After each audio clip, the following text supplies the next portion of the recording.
റിയാസ്, താങ്കൾ ഒരു പൊതുപ്രവർത്തകൻ കൂടിയാണെന്ന് ഞാൻ മനസ്സിലാക്കുന്നു. പലപ്പോഴും ഈ റോഡിന്റെ അശാസ്ത്രീയ നിർമ്മാണവുമായി ബന്ധപ്പെട്ടൊക്കെ നാട്ടുകാരുടെ പ്രതിഷേധത്തിൽ മുമ്പിൽ നിന്നിട്ടുള്ള ആളാണ് താങ്കൾ എന്ന് മനസ്സിലാക്കുന്നു. അതുതന്നെയാണോ ഈ അപകടത്തിലേക്കും നയിച്ചത്? അതെ അതെ ഈ എന്റെ പഞ്ചായത്ത് തൊട്ടടുത്ത തച്ചമ്പാറ പഞ്ചായത്തും കരിമ്പ പഞ്ചായത്തിന്റെ കൂടി ചേർന്ന് പോകുന്ന ഹൈവേ റോഡാണ് ഈ റോഡ്.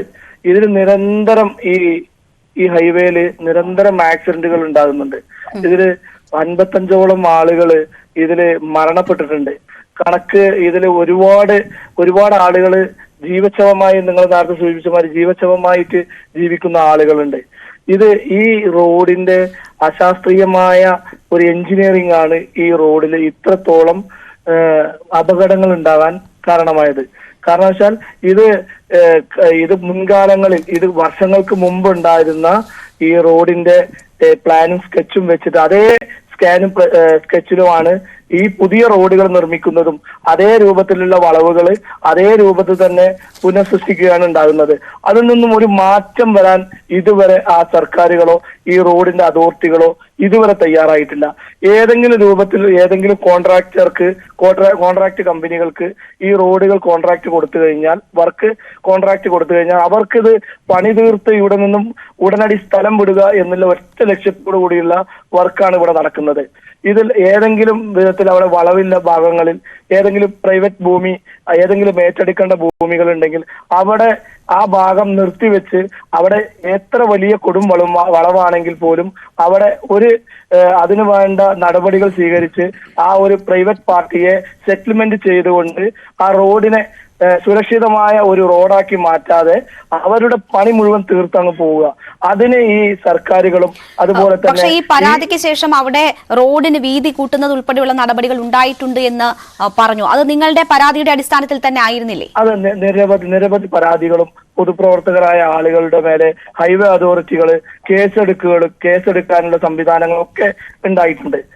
ഇത് നിരവധി സമരങ്ങള് ഒട്ടനവധി കരിമ്പയെ സംബന്ധിച്ചിടത്തോളം കരിമ്പയും തച്ചന്മാരും ഉൾപ്പെടെ നിരവധി സംയുക്തമായുള്ള നിരവധി സമരങ്ങൾ ആ പ്രദേശങ്ങളിൽ നടത്തിയിട്ടുണ്ട്. അവിടെ മുൻപൊരു പൊതുപ്രവർത്തകൻ ഉണ്ടായിരുന്നു, കരിമ്പ ഷമീർ. ആ കരിമ്പ ഷമീർ ഉൾപ്പെടെയുള്ള ആളുകള് അദ്ദേഹം മരണപ്പെട്ടു. അദ്ദേഹം ഇതിന് മുമ്പ് എല്ലാവരെയും ഒരു കക്ഷി രാഷ്ട്രീയ ഭേദമന്യേ അവിടെ ആളുകളെ വിളിച്ചുകൂട്ടി ആ റോഡിനെതിരെയുള്ള ശക്തമായ സമര പരിപാടികൾ നടത്തിയിട്ടുണ്ട്. അത് നിരന്തരം ഇനിയിപ്പോ ഈ അതോറിറ്റിക്ക് പരാതി കൊടുക്കാത്ത ഒരു സംഘടനകളും ഇന്ന് ഈ 2 പഞ്ചായത്തുകളിലില്ല. എല്ലാ സംഘടനകളും ഈ റോഡിനെ കുറിച്ചുള്ള പരാതികളും എല്ലാവരും ഒരേ സമയം ഒരൊറ്റ ഇതിൽ ഈ റോഡിന്റെ അശാസ്ത്രീയമായ ഇപ്പോഴത്തെ നിലവാരം അത് മാറ്റി ആ റോഡിനെ അത് വേണ്ട വിധത്തിൽ അവിടുത്തെ വളവുകൾ നിർത്തി, അല്ലെങ്കിൽ ആ റോഡിന്റെ ചില ഭാഗങ്ങൾ മുമ്പിൽ നിന്ന് വരുന്ന വാഹനങ്ങൾ ആ ഡ്രൈവർക്ക് കാണാവുന്ന രീതിയിൽ ആ റോഡിനെ മാറ്റാത്തോടത്തോളം കാലം ഇതുപോലെയുള്ള അപകടങ്ങൾ ഉണ്ടാവും. ഒരു മിനിറ്റ് നിങ്ങളും ഈ ചാനലുകളും ഈ ചാനൽ ചർച്ചകളും ഒക്കെ ഇന്നും അല്ലെങ്കിൽ നാളെയും അത് കഴിഞ്ഞ് ഇത് മുഴുവനും തേഞ്ഞു മാഞ്ഞ് മറന്നുപോകും. ഇതിനെ കുറിച്ചുള്ള ചർച്ചകൾ ഉണ്ടാവില്ല. അടുത്ത ഈ ഒരു അപകടമുണ്ടായി അവർ മരണപ്പെട്ട ശേഷം മാത്രമേ ഇനിയുള്ള അടുത്ത ചർച്ചകൾ വരാൻ പോകുന്നുള്ളൂ. റിയാസ്, ഇന്നിപ്പോ ഉണ്ടായിട്ടുള്ള ഈ അപകടം ഈ റോഡിന്റെ അശാസ്ത്രീയ നിർമ്മാണം തന്നെയാണോ അതിന് കാരണം? ഈ കുട്ടികൾ ഈ ലോറി, ഈ അപകടത്തിൽ ഉൾപ്പെട്ട ലോറി 60ഓളം കുറ്റകൃത്യങ്ങൾ മീൻസ് ഈ നിയമലംഘനവുമായി ബന്ധപ്പെട്ടുള്ള കേസുകൾ നേരിടുന്ന ലോറിയാണ്.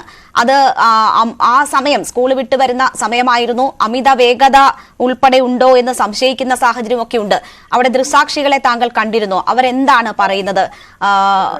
ആ ലോറിയുടെ വേഗമോ ദിശ തെറ്റിയുള്ള വരവോ മറ്റോ ഈ അപകടത്തിലേക്ക് നയിക്കുന്നതിൽ ഇടയാക്കിയിട്ടുണ്ടോ? ഇതൊരു കാരണം മാത്രമല്ലേ? ഇതൊക്കെ ഓരോരുത്തരും ഒരു കാരണം മാത്രമായി ഇതൊക്കെ ഈ റോഡിലുണ്ടായ ഇന്ന് ലേശം മഴ ഉണ്ടായിരുന്നു ഇവിടെ.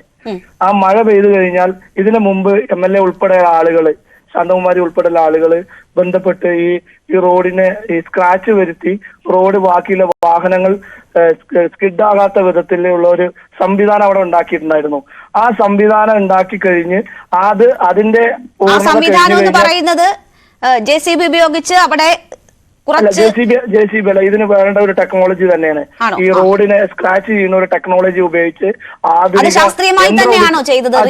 ശാസ്ത്രീയമായി ചെയ്തു കഴിഞ്ഞു കഴിഞ്ഞാൽ അത് ഒരു സമയം വരെ മാത്രമേ ഉള്ളൂ. ഒരു മഴയും ഒരു വെയിലും. അതാണ് ഞാൻ ചോദിച്ചത്, അത് ശാസ്ത്രീയമായിട്ടാണോ അങ്ങനെ സ്ക്രാച്ച് ഇട്ടത്, അതോ ആളുകളുടെ കണ്ണിൽ പൊടിയിടാനുള്ള തന്ത്രമായിരുന്നു? ഇല്ല, അവിടെ ശാസ്ത്രീയമായിട്ട് തന്നെയാണ്. അവിടെ അന്ന് ഞങ്ങളൊക്കെ കണ്ടതാണ്. ശാസ്ത്രീയമായി അവിടെ ആ റോഡുകൾ സ്ക്രാച്ച് ചെയ്യലൊക്കെ ഉണ്ടായി. പക്ഷെ അത് കഴിഞ്ഞു കഴിഞ്ഞാൽ അതിനെ ആ രൂപത്തിൽ അതിന്റെ റോഡിന് പിന്നീടുണ്ടാവുന്ന ഗ്ലേസിങ് വരുമ്പോൾ അതുപോലെ തന്നെ വീണ്ടും ചെയ്യണം. അത് ചെയ്യാത്ത വിധത്തില് പിന്നെയും റോഡ് ഗ്ലേസിംഗ് ആയി. പിന്നെ അടുത്ത മഴ പെയ്തു കഴിഞ്ഞാൽ പഴയ തോതിൽ റോഡായി മാറും. ഒരു വെയിലും ഒരു മഴയും കൊണ്ട് ചൂട് കഴിഞ്ഞു കഴിഞ്ഞാൽ റോഡ് പഴയ തോതിലേക്ക് മാറിക്കൊണ്ടിരിക്കുകയാണ്. അതിന് പിന്നീട് വേണ്ട നടപടിക്രമങ്ങൾ ഇവിടുത്തെ ഉദ്യോഗസ്ഥന്മാർ ചെയ്യണം. അത് ചെയ്യാത്തോടത്തോളം ഇതുപോലുള്ള അപകടങ്ങൾ ഉണ്ടാകുമ്പോൾ മാത്രമേ അതിനെക്കുറിച്ച് പിന്നെ ചർച്ചയ്ക്ക് വരുള്ളൂ. ഇവിടെ ഇപ്പോ ഈ സ്കൂളുകളിലെ 2 സ്കൂളുകളാണ് ഈ പ്രദേശത്ത്, ഈ അപകട മേഖലയായ പ്രദേശത്ത് തന്നെ ഉള്ളത്. അപ്പോൾ അവിടുത്തെ കുട്ടികൾ ഉൾപ്പെടെ ഇതിനെതിരായ അല്ലെങ്കിൽ ഈ റോഡിന്റെ അശാസ്ത്രീയ നിർമ്മാണത്തിനെതിരായ പ്രതിഷേധങ്ങളിൽ പങ്കാളികളായിട്ടുണ്ട് എന്നാണ് നമ്മൾ മനസ്സിലാക്കുന്നത്. അങ്ങനെ ഒരു ആശങ്ക നിങ്ങൾക്ക് എപ്പോഴും മനസ്സിലുണ്ടായിരുന്നോ? ഈ സ്കൂളുകൾ നിൽക്കുന്ന ഇടം, കുട്ടികൾ എത്തുന്ന ഇടം എന്നതുകൊണ്ട് തന്നെ അവിടെ ഒരു അപകട മേഖലയായി തുടരുന്നത് വലിയൊരു ആശങ്ക നിങ്ങളിൽ ഉണ്ടാക്കിയിട്ടുണ്ടായിരുന്നു? തീർച്ചയായും അത് ഇത് 2 സ്കൂളുകൾ എന്ന് പറഞ്ഞാൽ ഏകദേശം 2000-3000 കുട്ടികളോളം പഠിക്കുന്ന സ്കൂളുകളാണ്.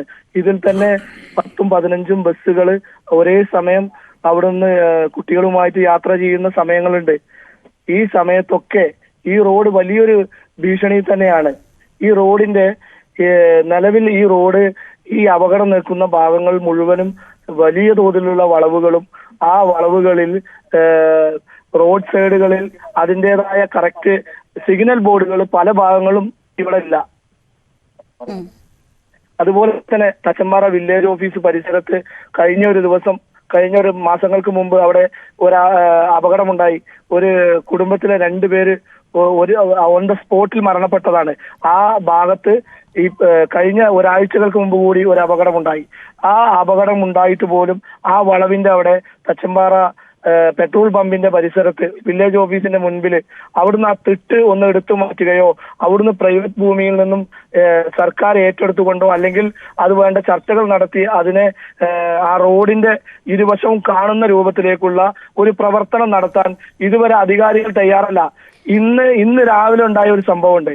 ഇന്ന് സെവൻത് ഡേ സ്കൂളിന്റെ മുൻവശത്ത് തച്ചമ്പാറ റോഡ് ക്രോസ് ചെയ്ത് 2 റബ്ബർ കയറുകൾ നീളത്തിൽ 2 കയറുകൾ റോഡിൽ സ്ഥാപിച്ചിട്ടുണ്ടായിരുന്നു.